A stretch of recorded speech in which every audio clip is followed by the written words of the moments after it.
Tollywood super star Mahesh Babu గారు ఈ సంక్రాంతికి గుంటూరు కారం సినిమాతో ప్రేక్షకుల ముందుకు వచ్చారు.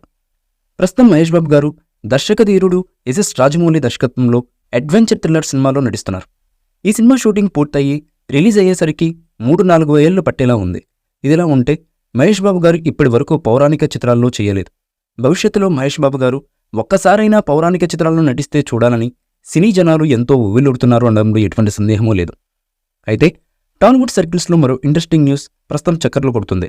సంక్రాంతికి వచ్చిన super duper blockbuster movie Hanuman సీక్వెల్కు జై హనుమాన్ సీక్వెల్ త్వరలోనే సెట్స్ మీదకు వెళ్లనుంది.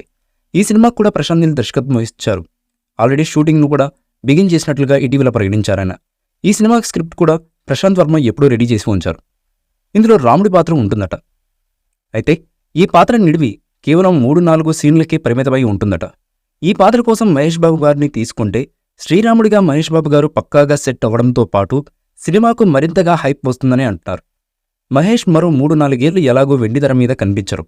జై హనుమాన్లో రాముడిగా కనిపిస్తే ఇటు మహేష్ బాబు గారిని వెండితెర మీద చూసేందుకు మరో 3 ఏళ్లు ఆగాల్సిన అవసరమైతే ఉండదు. పైగా రాముడిగా మహేష్ బాబు గారు చక్కగా సూట్ అవుతారు. హనుమాన్ హిట్ అయ్యాక వస్తున్న సీక్వెల్ మూవీ కావడంతో ప్రాజెక్ట్ నుంచి మంచి బజ్ కూడా వస్తుంది.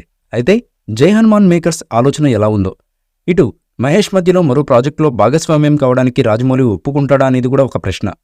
కానీ రాముడిగా మహేష్ బాబు గారు వేషం వేస్తే ఖచ్చితంగా సెన్సేషనల్ అవుతుంది అనడంలో ఎటువంటి సందేహమూ లేదు. మహేష్ బాబు గారు ఇప్పటి వరకు పౌరాణిక చిత్రాల్లో చేయలేదు. భవిష్యత్తులో మహేష్ బాబు గారు ఒక్కసారైనా పౌరాణిక చిత్రాల్లో నటిస్తే చూడాలని సినీ జనాలు ఎంతో ఉవ్విళ్లూరుతున్నారు అనడంలో ఎటువంటి సందేహమూ లేదు.